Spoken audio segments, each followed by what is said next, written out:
there.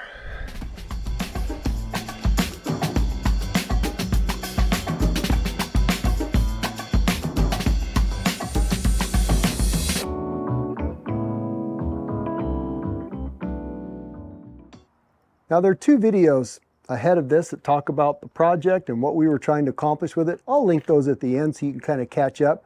But basically, I went to the Alchemy Bikes in Colorado. Oh, that was probably December 2022. And I went through their Golden D.A.R.E program, and we were creating this.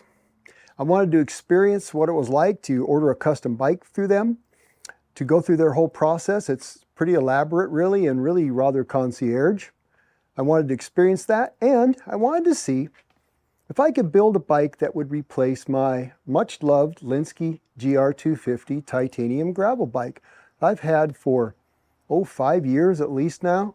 It's just been a steady Eddie, man. That thing has just been a great bike for me. It didn't cost me a lot of money, but it's ready for some parts updating and a little refreshing. I thought, well, maybe I can create something that'll be really special. Did I? Will it replace the Linsky? What about Mullet? That was something kind of new for me. All that and more coming up. Let's begin with Mullet drivetrain, 1x and AXS, wireless shifting. All of that new to me.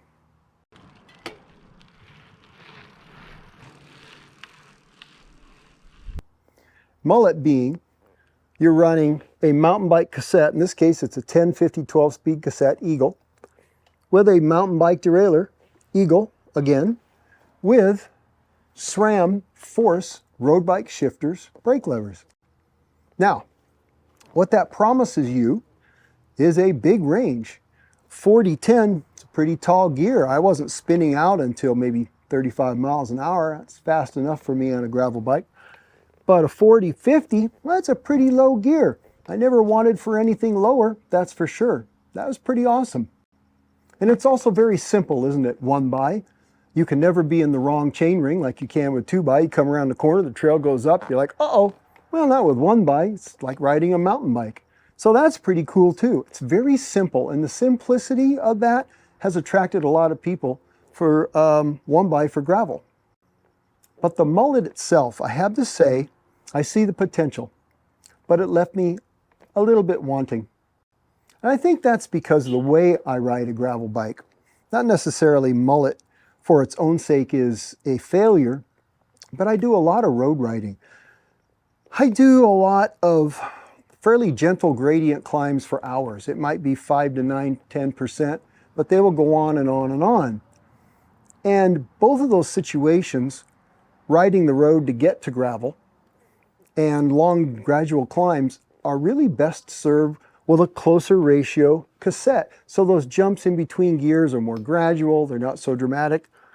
And you hear it mentioned that the gaps in a Mullet configuration, they can get kind of annoying, and they did. They left me feeling a little bit less than happy sometimes. Sometimes I didn't even notice. It worked really well. And other times, be like, not so much.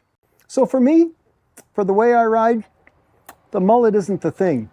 For a bike packing bike though, or if I was in the dirt more than I'm on the road, totally realistic.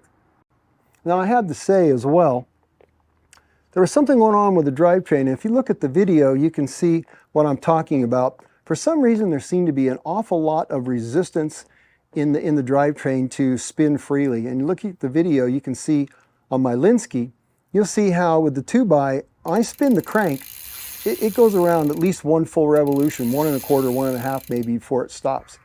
Now when I do the same thing on this drivetrain here on the Alchemy, it doesn't even make a full revolution typically. And I could even feel that when I was pedaling. It felt, I don't know, somewhat crude sometimes, a little bit unrefined, also in the shifting on the cassette. Not really sure, but I noticed that. Anyway, there is that.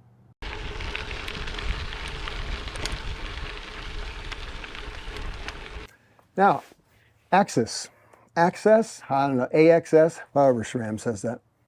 Their wireless shifting system. that was very new to me. Now, I'm a SRAM double tap fan. I've been using double tap 2x on road bikes and my gravel bike, Malinsky, for ages and ages. I like it very much. But this is absolute next level. I love it. In fact, I'm such a fan now that any bike going forward that I build that has drop bars on it, that I'm not taking into the absolute remote wilderness, it's going to have access on it, one kind or another. That's how much I enjoyed using it. Could it fail if you're in the middle of nowhere? Sure. Can a mechanical system fail in the middle of nowhere? Of course it can. However, it's a point well taken that this can fail where it simply just stops working for no reason you can diagnose. And that could leave you in a difficult situation. Plus, you got to charge batteries. Yes, you can carry spares. So, not that that can't be worked around, but if I was taking something regularly way far away from civilization, I think I'd probably still stay mechanical. But for most of my riding, what's going to be on my bikes from now on is some kind of SRAM AXS.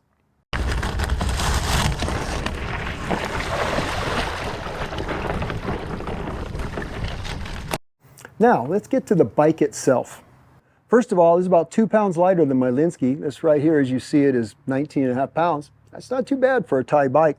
Carbon wheels, doesn't even have a carbon handlebar or super fancy stem on it. Carbon seat post, of course. Tires aren't particularly light, so I think you could still take a little bit of weight off of this if you wanted to spend the cash. I rode it pretty much like you see it here most of the time. I did swap out the seat post for a titanium one with a saddle that I like, so I didn't prejudice myself with a saddle I didn't care for. And this is a 31.6 carbon seat post. It is resolute, man. That thing, that doesn't give at all, and it has no offset. Neither one of those things works for me. My back isn't going to like that. So swapping to a 27.2 titanium post with some setback, use a shim to make the difference in diameter, that worked out really well for me.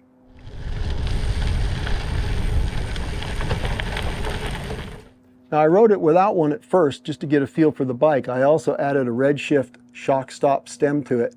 And I did that not because necessarily this bike absolutely needed it, although it actually did, and we'll get to that in a minute. But it was more about keeping it even Steven because it's what I'm used to riding, and on all of my gravel bikes I have had that on there, and to not put that on would make this bike feel unusually brutal, you know, and I don't want to give myself that wrong impression, if you know what I mean. Now, I rode this over miles and miles and hours of my typical rides. Did a lot of road riding with it.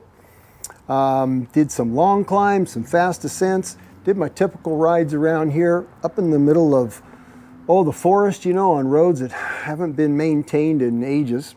And basically give it a pretty good licking. And I have a pretty good idea of how this bike is, what it's good at, what it isn't good at. So here we go. First of all, it's a very, very responsive bike. Probably in titanium more than I've experienced. It really goes. When you step on it, you really get a nice acceleration. Maybe not pure carbon level, man, it's not far away. Very impressive. You want to close the gap on a group, you want to get some speed still over the crest of the hill, etc., that type of thing. It's very impressive. It was an absolute blast to ride on a winding canyon road. Some of the rides I do, they'll have a fast, back road pavement descent. Holy smokes. It was just so fun on this Ronin. Really, really cool. And I think that's where the racing heritage shows from Alchemy, that type of responsiveness. Even though we took the geometry and we slackened it a little bit and lengthened it a little bit from what they would do from a stock Ronin, still was a very, very responsive bicycle. And that was a lot of fun to ride. And that was definitely a notch up from my Linsky, which is a bit more pedestrian, if you know what I mean. Now that chassis, that was so firm and responsive, well, it had a kind of a dark side to it too, because it was a very, very firm riding bike off-road. So firm, in fact, that I was somewhat shocked first time I rode it, especially before I put the Redshift stem on. I was shocked by how much impact I was getting up through the bike into me. Much more than I'm used to. My Linsky is a very comfortable bike. I can ride it over difficult terrain for hours, and yes, I'll be tired, but I never feel like it's abusing me. This bike was it was transmitting much more impact into me. Why was that? Well, some of it I think was the wheels and the tires. In fact, I actually swapped out the entire wheel set for an alloy wheel set and a tire of the same diameter, 40C, at the same pressure. And that made, I would say, at least a 25% difference, really, on how this bike felt. Maybe even more. It was definitely something. I think these Schwalbe G1 Overlands, that might be a pretty stout casing or something's going on. They were a little draggy on the road. They look like they'd roll fast. They don't really inspire. Good traction. I don't know. Maybe this is more about durability in this tire than performance, but I don't think it belongs on this bike. But no, swapping out the wheels, it was a much nicer bike to ride. And that means the rest of it, for the most part, is coming from the frame itself and the fork, of course. And I think that's to be expected, maybe the way Alchemy chooses their tubing. It's a straight gauge tubing, pretty good diameter. You look at the seat stays and the chain stays, they're pretty good sized. And so I think that was, as a package, meant this is a firmer riding bike that I'm interested in owning. Now, does that mean it's bad? Well, no, of course not. If you're an aggressive rider, if you're a powerful rider, if you're a heavier rider, that's really what you want. You want something that's going to take it and look at you and go, yeah, is that all you got? And if you're just a bigger, heavier rider, you know, something like my Linsky, maybe you'd be pushing it around a little bit, flexing the frame too much. I'm not sure you would, but you might. And so in this case, it's really a horses for courses, not a bad horse, just a different one. So that means I'm keeping the Linsky. When I got back on it, I was so happy to be back on. It just felt like home. It's just such a nice bike to ride, really. I don't have a whole lot of money into that thing, and it's just been good. And it kind of points out something that you don't need to necessarily spend a great deal of money in order to have a bike that you love to ride. So a lesson to be learned.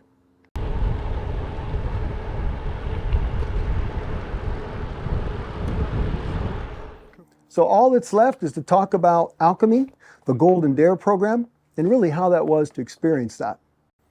And I have to say that this is a challenging thing to talk about because it didn't go near as I expected it to. You know, when I started out visiting them and doing the first video and thinking about this bike and planning it and imagining how it might be, I was pretty excited. I had never had a chance to do anything at this level before, have somebody build me a custom bike to try. And I expected in the process, remember I am emulating a customer's experience. I wanted to experience what you would go through if you were going to do the Golden D.A.R.E program. And I don't really think that happened, or at least I hope that didn't happen, because I found it very challenging. I found that the communication between myself and Alchemy was very poor. It was very difficult to get details about the bike, things I was promised, like a CAD drawing I would sign off on and a list of components and things like that that I could check off. That just didn't happen like it should have. I did finally get it, but I had to work awful hard to get it. That shouldn't have happened. When I did get the drawing was wrong. So if I hadn't seen it, they would have built the bike incorrectly. Further down the line, I did get a bike at the date that I was promised, so that was pretty good. But when I took it out of the box and checked it out, it was actually made incorrectly. The first frame was built to the wrong dimensions. I'm not really sure how that happened. Somewhere internally, somebody still got the wrong drawing, and that was unfortunate. It took me 6 more weeks to get another bike, although of course it was their fault and they admitted that. And so I end up with this bike, and it's absolutely to spec, and all that was good.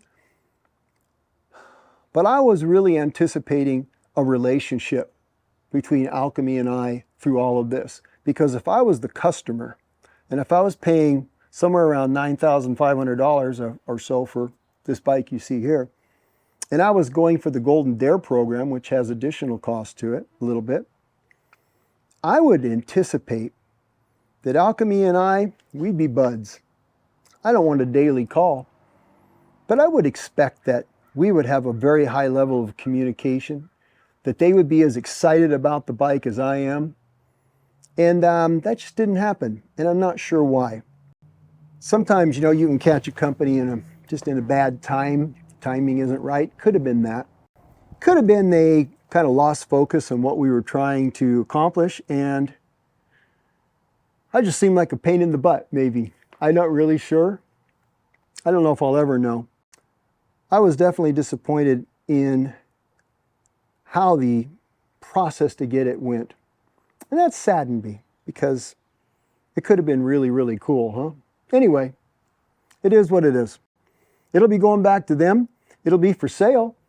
I'm sure at a very good price, kind of a demo bike price. So I think that'd be a great deal for someone who's about my size. I'm 6'2", and it was kind of made to be a little bit more upright by about that much or so, and just slightly closer.